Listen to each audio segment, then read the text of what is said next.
넘치는 감사.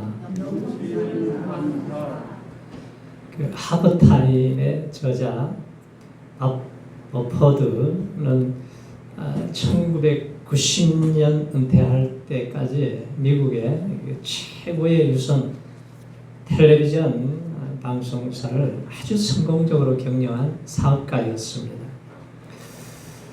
하나님을 믿는 신앙의 사람인데 그냥 주일 예배만 드려요. 그냥 봉사하는 거는 없고 그냥 자기 마음대로 사는 사람이죠. 그런데 너무 이 성공에 지나치게 중독되면 안 된다 그런 생각은 늘 하고 있었어요. 그런데 44세가 되어서 성공에 중독되지 않게 살겠다고 하지만 뭔가 두려움이 자꾸 찾아와요. 공포심이. 그래서 그는 하나님 아니면 돈, 이 두 가지 중에 내가 선택을 해야 되겠구나 그런 생각을 하게 됩니다. 그리고 그 인생에 있어서 이제 하프타임을 갖게 돼요. 그는 예수님을 선택을 하고 내가 예수님께 충성하는 삶을 살아야 되겠다 작정을 합니다. 그리고 그 후반전의 인생이 완전히 달라졌어요. 전반전에는 오로지 성공만을 위해서 살았던 사람인데 후반전에는 이제 의미지향적인 삶을 살기 시작해요. 예수님이 뭘 원하시는가? 내가 예수님께 충성하고 예수님의 기뻐하는 일을 해야 되겠다. 결심을 하고 그 후반전 인생을 하나님의 영광을 위해서 아름답게 드려지게 되었습니다. 자, 우리가 7월 첫 번째 주일입니다. 전반전을 마치고 이제 후반전이 시작이 되었어요. 자, 후반전이 시작이 되면서 오늘은 맥주 감사 주일로 우리가 지키게 되었습니다.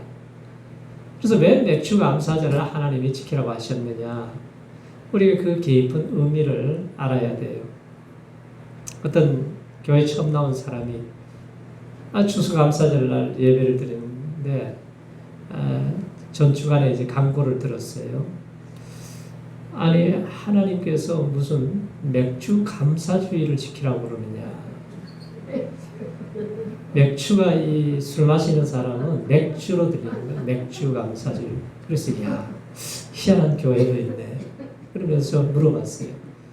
아니 뭐 보리 수확 마치고 뭐 맥주 감사 예배 드리면서 다음 주에는 뭐 오비로 파티합니까? 카스로 합니까? 물어보니까 깜짝 놀라면서 맥주가 아니고 맥주 감사주일로 지킵니다. 이 얘기를 해줬다는 거예요. 이 술을 좋아하는 사람은 자꾸 술로 들려요. 자기 마음대로 해석을 하게 됩니다. 왜? 맥주는 보리로 만들었잖아요. 자, 감사절기는 믿음의 백성들의 절기를 지키는 신앙. 자, 이스라엘 백성들의 신앙을 지켜주셨어요. 그래서 오늘 세 가지를 지키라고 하잖아요. 맥주절을 지켜라, 수장절을 지키라, 장막절을 지키라. 계속해서 하나님이 왜 이렇게 말씀을 하시느냐? 아니 지금 전국적으로 지금 다 흩어져 있는 백성들이 생업이 바쁘고 사업을 해야 되고 일이 얼마나 바빠요. 그런데 절기가 되면은 모든 일소를 멈추고 예루살렘에 모여서 예배를 드리라는 거예요. 왜냐하면 이스라엘 백성들이 한 또 1, 2, 3, 4개월 살다 보면은 신앙이 그냥 넘어지고 쓰러지고 공도박질 치고 우상을 쫓아갔다가 돈신을 쫓아갔다가 정신이 없는 거예요, 이게. 그래서 하나님이 너희들 이제 맥주절이 되면은 예루살렘에 와서 나에게 제사를 드려라. 예배를 드리라는 거예요. 많은 사람들이 신앙이 없으면 뭐라고 생각하겠어요? 내가 이렇게 바쁜데 시간 낭비고 돈 낭비가 아니냐고 아마 그렇게 얘기할 수도 있어요. 그런데 하나님은 너희들이 지금 잃어버린 영성을 회복해야 되고 잃어버린 감사를 회복해야 되고 잃어버린 신앙을 회복해야 되고 잃어버린 축복을 내가 회복시켜 주시기를 원하신다. 이게 하나님의 마음이라는 거예요. 그러면 예루살렘에 나와서 경배하면은 하나님의 약속이 있어요. 출애굽기 34장 24절에 보면은 세 가지를 약속을 해요. 너희들이 내게 나와서 절기를 바로 지키게 되면은 이방 열방을 쫓아내 버리겠다는 거예요. 가나안의 7 족속을 몰아내 주시겠다는 거예요. 그리고 내 지경을 넓혀 주신다. 아니 와가지고 무슨 뭐 재물 하나 드리고 내게 돈을 자꾸 달라고 그러는 것이냐. 그게 아니고 너의 지경을 넓혀 주신다는 거예요. 그리고 예배 드리는 동안에는 이방이나 객이나 도둑놈이나 어떠한 사람도 너를 침범하지 못하도록 내가 보호하고 안전하게 지켜주시겠다. 하나님은 우리의 출입을 지금부터 영원까지 지켜주시기를 원하시는 하나님이세요. 자, 그러면 절기를 지키는 자들에게 어떻게 지켜야 되는가? 오늘 말씀을 하고 계세요. 자, 15절을 같이 읽어보세요. 15절 말씀을. 자, 시작. 내 하나님 여호와께서 택하신 곳에서 너는 7일 동안 내 하나님 여호와께서 절기를 지키고 내 하나님 여호와께서 내 모든 울산과 내 손을 댄 모든 일에 복 주실 것을 인하여 너는 온전히 즐거워할지니라. 너희들이 내게 와서 절기를 지키면은 복 주실 것을 인하여 마음속에 어떻게 즐거워할지니라. 그 다음 구절에 뭐라 그래요? 3번씩 내게 보여라. 그리고 빈손으로 오지 말고. 자, 17절 보세요. 17절에 같이 시작. 각 사람의 내 하나님 여호와께서 주신 법을 따라 그 쉼대로 드리니라. 그래서 우리가 절기헌금은 특별히 우리가 준비해서 드리는 것이 그게 축복이에요. 자, 신앙의 사람들은 하나님의 얼굴을 찾으면서 복 주실 것을 인해서 우리가 기뻐하고 하나님의 얼굴을 찾고 하나님 앞에 나올 때에 우리의 일생의 삶을 하나님이 책임져 주시겠다는 거예요. 이게 얼마나 큰 축복이에요. 언제 감사하세요? 풍년이 들고 주가가 올라가고 상승하고 경제 지표가 좋아지고 내 모든 일이 잘 될 때 감사할 수 있죠. 그러나 진짜 감사는 위기가 오고 고난이 올 때에 신앙의 최악의 환경 속에서 최선의 삶을 살면서 감사를 드리는 것이 이게 진짜 감사라는 거예요. 최악의 여건 속에서 최고의 감사를 드리는 거예요. 이 감사는 우리가 범사에 감사하는 삶은 배우고 연습을 해야 됩니다. 우리가 1년 52주 가운데 절반이 지나고 이제 반환점에 돌아섰어요. 자, 지난 한 해를 우리가 지난 또 6개월을 돌아볼 때에 마음속에 감사가 넘쳐납니까? 아니면 뭔가 늘 내 마음속에 이 불만스럽고 불평으로 가득 차 있는지 한번 내 자신을 잘 돌아보세요. 오늘날 현대인들의 태도, 마음, 이 복잡한 거리를 오가는 얼굴들을 한번 보세요. 주고받는 말들을 들여다보면은 너도 나도 뭔가 독이 올라 있는 것 같은 모습이 보일 때가 있습니다. 그 속에는 미움이 있고 시기가 있고 나라에 대한 분노, 별 분노들이 원망, 좌절감이 가득 차 있습니다. 자, 우리의 얼굴, 우리 속에 쌓인 이 독을 해독을 시켜야 되잖아요. 배에 물리면 독사의 독이 들어오면 해독을 시켜야 살잖아요. 오늘 우리가 이 현실 속에 살아가면서 내 속에 독이 가득 차 있어요. 결국 이 독이 나를 망가뜨리고 나를 병들게 만들고 나를 통해서 옆에 있는 사람까지 망가뜨리게 되어 있습니다. 그래서 이것을 해독시킬 수 있는 주사가 있는데 그게 뭐냐? 감사의 주사라는 거예요. 그 사람 입에서 감사가 나오면 해독이 됩니다. 근데 계속 독사같이 원망 불평만 쏟아내면은 죽게 돼 있어요. 그래서 오늘은 감사 백신을 한 대씩 맞고 가시기 바랍니다. 어떻게 감사 백신 맞으셨어요? 우리 옆에 계신 분에게 감사 백신 맞고 갑시다 하고 말씀하세요. 네. 괜히 또 불평하는 백신 한 대 맞고 가면은 집에 가면 난리가 나요. 또 6개월 시간을 되돌아보면서 우리가 뭔가에 갇혀 있지는 않았는지 우리를 꽁꽁 묶고 있는 게 뭐가 있지 않았습니까? 어떤 분은 코로나에 꽁꽁 묶여 있어요. 그래서 막 염려, 근심, 걱정이 묶여 있습니다. 얼굴이 찌그러져 있고 언어에는 독이 숨겨 있고 마음에는 상처로 가득 차 있어요. 우리 인생 항아리에 상처로 얼룩져 있으면은 이것을 오늘은 성령의 생수를 부어서 한번 감사의 꽃이 피어나게 만드시기를 축원합니다. 세상 속에 살면서 인생이 찌들고 부정적이 되어서 시들어버린 사람들이 어떻게 변화되겠어요?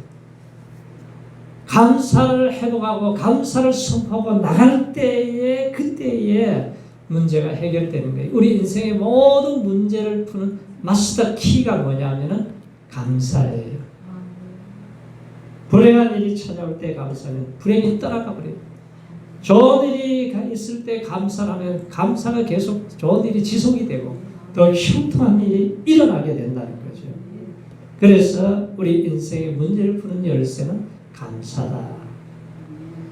박필 목사님이 감사의 비밀이라고 하는 책에서 감사는 꽃씨와 같다고 그랬어요.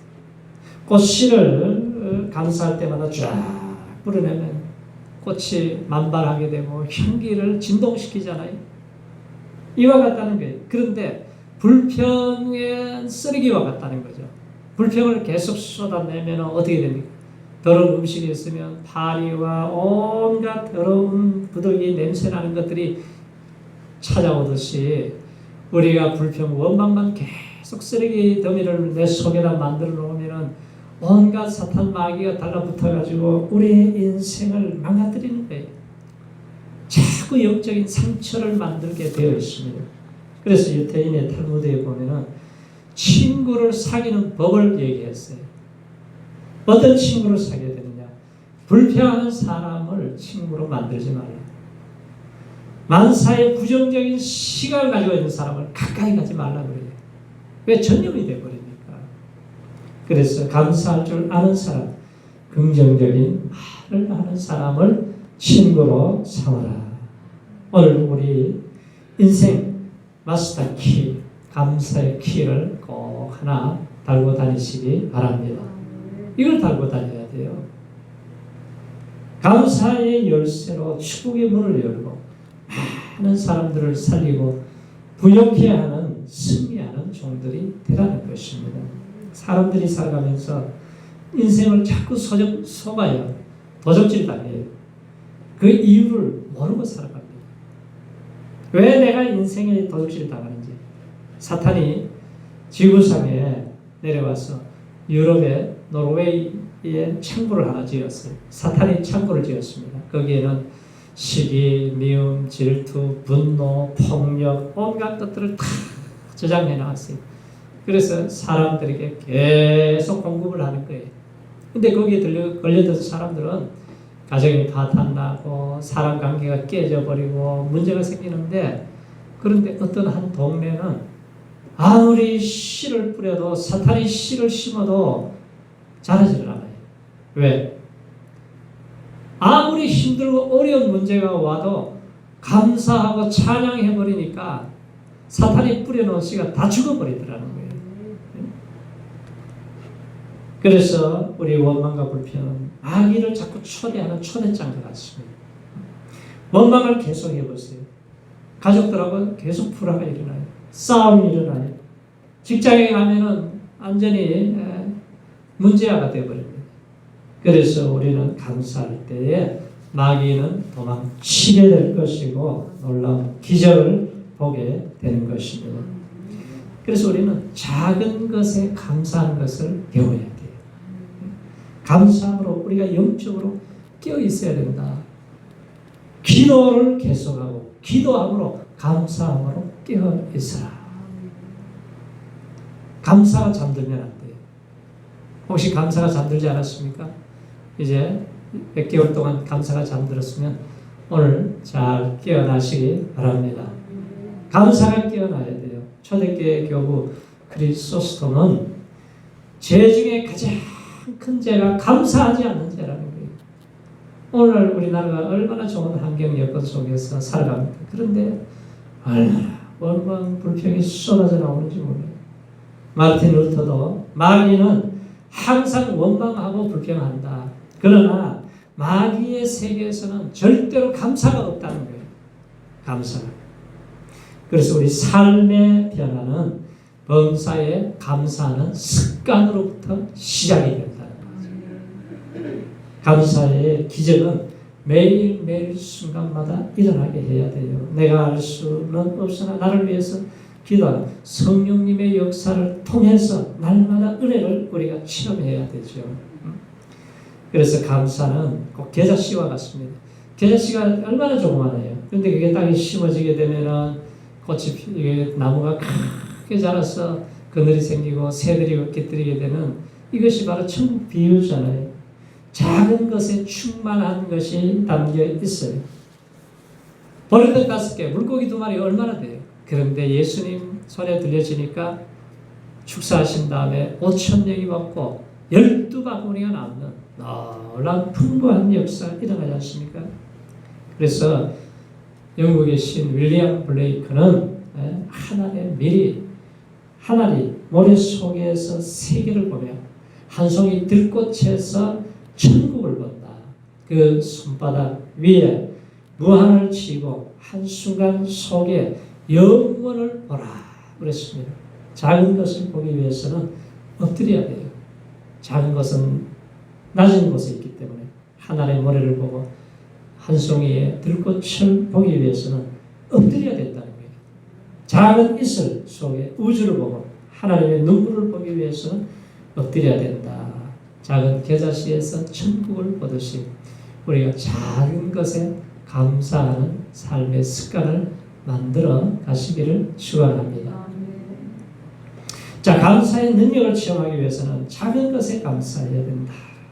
그래서 예수님이 1달란트, 2달란트 작은 것을 남기는 사람들에게는 충성스러운 종이다 인정을 하면서 작은 일에 충성할 때에 많은 것을, 큰 것을 맡기시는 하나님이세요.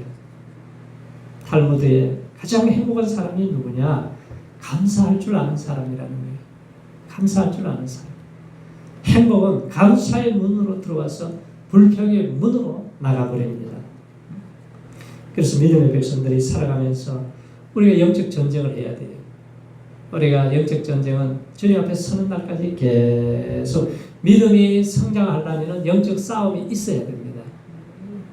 그래서 우리가 영적 무장을 잘 해야 돼요. 마귀는 불화살을 쏘아서 계속 내 영혼을 망가뜨리고 믿음을 파괴시키고 예배를 못 드리게 만들고 사람 관계를 통해 가지고 무너지게 만들고 얼마나 간교한 전략을 가지고 있는지 몰라요. 그래서 우리에게 아무리 어려움을 당하고 실패를 하고 사고를 당하고 병이 나도 감사를 하게 되면은 그 사람은 뭐냐? 성숙한 그리스도인으로 자라갈 뿐만 아니라 감사의 방탄복을 입은 사람이에요. 우리가 감사의 방탄복을 입어야 돼요. 사탄은 끊임없이 틈만 나면은 불화살을 쏘아대잖아요. 계속 쏘아대요. 그럴 때마다 감사의 방탄, 믿음의 방패를 가지듯이 이걸 다 입고 있으면은 그걸 다 이겨낼 수가 있어요. 아무리 날아와도 화살이, 마귀가 쏜 화살이 탁 걸려가지고 떨어져 버리고 내 속에 들어오지를 못하는 거예요. 여기를 막아야 되는 거예요. 그런데 내 마음속에 침범해서 들어오면은 이게 나중에는 화병이 되고 암이 되고 온갖 질병이 되어서 나를 쓰러뜨려 버리게 되는 거예요. 그래서 오늘은 감사의 방탄복을 든든하게 하나 입고 가시기 바랍니다. 네. 우리 좌우에 계신 분에게 말씀하세요. 방탄복 입고 갑시다. 네. 짝퉁 방탄복은 겉에서 보면 멋있어요. 그런데 이게 계속해서 구멍이 뚫리고 나중에 썩어가지고 다 문드러져 버립니다. 그러니까 마귀가 화살을 빵 쏘면 그대로 그냥 쏙 들어가지고 꽂혀버리면 자빠져 버리는 거죠. 힘이 없습니다. 나도 모르게 내뱉는 원망불평이 결국은 그 원망불평하는 사람들이 예배를 실패해요. 마귀는 예배를 방해하는 거예요. 원망불평하는 사람이 예배를 제대로 성공한 사람이 있습니까? 없어요. 목장 예배를 제대로 드리겠어요? 원망불평하는데 마귀는 잡아뜨리는 거예요. 못하게 만드는 거예요. 사단은 자꾸 부정적이고 미워하고 교만하게 만들어서 너 인생은 실패작이다. 가론유다 같이 만들어버려요. 자, 그리스도인들은 어떤 상황에 놓여 있더라도 매일매일 순간순간 온갖 감사의 조건을 우리가 바라봐요. 그래서 하나님은 뭐라 그래요?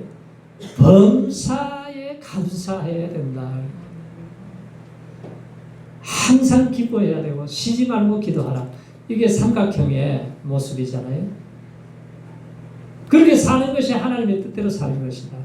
그런데 우리는 또 살다 보면 또 넘어지고 조금 지나면 또 쓰러지고 우리가 얼마나 연약해요. 그래서 우리가 감사의 삶은 불행을 녹여버리고 절망을 소멸시켜버리고 불신앙의 요소를 제거해버리는 거예요. 신앙의 무기이자 무적의 방패가 되는 거죠. 사단은 감사가 메모른 곳에 둥지를 틀고 그리고 숱한 불신앙의 알들을 거침없이 다 까게 됐습니다. 인간 생활에 있어서 감사는 기계에 있어서 윤활유와 같아요. 기계가 기름을 치지 않으면 막 삐가닥 소리가 나다가 나중에 멈춰버리잖아요. 기름을 치면 소리 없이 쫙 돌아갑니다. 신앙생활도 하나님의 은혜를 입고 우리가 신앙생활의 은혜를 받으면 기름같이 조용히 내가 봉사해야 될 걸 하고 내가 해야 될 일을 찾고 예수님이 나를 위해 십자가에서 죽기까지 나를 사랑해 주셨는데 주여 내가 뭘 해야 되겠습니까? 이 기름친 사람이. 그런데 이게 기름이 안 쳐지고 세상 때가 묻어가지고 삐그덕 소리를 내고 하나님의 일을 하라 그러면은 계속 마귀가 좋아하는 일만 하고 이게 문제잖아요. 그래서 우리가 하나님은 자꾸 우리 훈련을 해야 된다. 감사하는 것도 자꾸 연습을 해야 되고 훈련을 해야 된다는 거예요. 그래야 우리가 건강하게 살 수가 있어요. 감사는 행복의 원천인 동시에 행복의 열쇠가 됩니다. 어떻게 하면 감사할 수 있느냐? 자, 감사와 행복, 불행의 기준점은 뭐예요? 개인마다 차이가 있겠죠. 그러나 우리 인생이 잘 풀릴 때는 다 감사하지만 우리 인생이 시련이 찾아올 때는 감사하는 것이 벅찬 가제예요. 그래서 이게 맷집이 생기면 이제 많이 훈련이 되면은 모든 일에 그냥 넉넉하게 받아들일 수 있는 사람이 되면은 이제 우리 감사의 방탄복을 입은 사람들은 아무리 큰 일이 생겨도 이길 수 있는 힘이 생긴다는 거예요. 우리가 처음에는 막 조그만 일만 생기면 막 호들갑을 떨고 난리를 치고 그러다가도 나중에는 아주 역과 같은 큰 얼음이 와도 넉넉하게 이길 수 있는 사람이 누구예요? 쉬지 말고 기도하는 거예요. 범사에 감사하는 거죠. 그래서 신앙에 성숙해지면은 어느 단계에 가느냐? 그러함에도 불구하고 신앙이 되는 거예요. 사드락 메삭 아벤누고가 큰 금신상에 절을 하지 않으면 풀무불에 들어가 죽습니다. 그래도 우리는 절하지 않겠습니다. 마지막 기회를 준다. 우리는 하나님이 구해 주실 줄로 믿습니다. 그리 아니하실지라도 나는 절할 수가 없습니다. 풀무불에 들어갔잖아요. 들어갔는데 하나님이 예수님과 함께 그 안에서 감사하고 보아하니까 머리털 하나 상하지 않게 만들어서 완전한 승리를 주시고 하나님의 위대하심을 높여주셨어요. 세브란스 병원에 가면은 무명의 시가 있어요.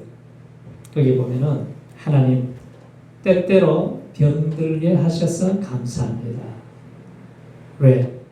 나의 연약함을 깨닫게 해주시기 때문에 고독하고 외로운 것도 감사합니다.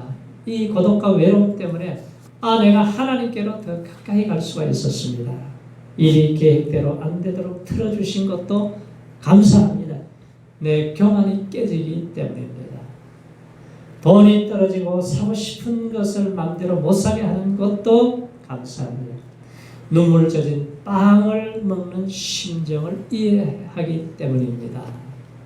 자식들이 공부를 기대만큼 하지 못하고 아내가 미워지고 부모님과 형제들이 짐스러워질 때도 감사합니다. 왜? 나의 우상이 되지 않도록 해주시기 때문입니다. 때로는 허물을 느끼게 하고 때로는 몸이 늙고 아프게 하심도 감사합니다. 그로 인해서 내가 영원한 천국을 사모하기 때문입니다. 제게 잘못하고 저를 비방하는 사람이 있게 하심도 감사합니다. 왜? 나를 더 겸손하게 만들어주시기 때문에 오늘 밤 잠 못 이루고 뒤척이게 하신 것도 감사합니다. 그래서 병들고 고통받는 이웃들을 위해 기도할 수 있기 때문입니다. 하나님, 그럼에도 불구하고 제게 감사할 수 있는 마음을 주신 것을 더욱 감사합니다. 제가 지난 주일부터 수요일까지 이제 병원에 가서 이제 음장로님 간병을 좀 했어요. 근데 일하는 분들 보니까 참 3교대를 계속 돌아가면서 하는데 뭐 새벽 1시가 되니까 막 소리를 질러대니까 뭐 난리가 나요 그냥. 그리고 뭐 2시에 또 뭐 혈압 체크도 하고 뭐 기저귀도 갈아야 되고 뭐 약물을 또 투여도 하고 밤을 새워요. 그래서 참 수고가 많다. 일하시는 분들 보니까 참 얼마나 감사한지 몰라요. 그래서 내가 우리가 이렇게 걸어 다니는 게 감사하다. 내가 이렇게 예배 나와서 예배 드리는 것이 감사한 거예요. 우리가 이렇게 건강하게 하나님 앞에 나와서 예배 드릴 수 있는 것 감사하시기 바랍니다. 이게 얼마나 감사한지 몰라요. 그래서 우리가 날마다 하나님의 은혜로 살아가고 있음을 우리 감사해야 돼요. 근데 한 3일 그리고 병원에 있다가 나왔는데 그 다음 날 되니까요 아주 멍렁해져요 사람이. 이상하더라고요 몸이. 그래서 변호사님 50일 계셨다 그러는데 대단하시다 그랬어요 제가. 그래서 우리가 날마다 하나님의 베푸신 은혜 이게 얼마나 크고 많은지 몰라요. 나를 십자가에서 죽기까지 사랑해 주시고 구원해 주신 것, 내게 은혜를 주시고 건강하게 해주신 것, 이 재능들을 우리 하나님의 기쁨을 드리는 감사로 승리하는 우리 성도님들 다 되시기를 축원합니다. 할렐루야.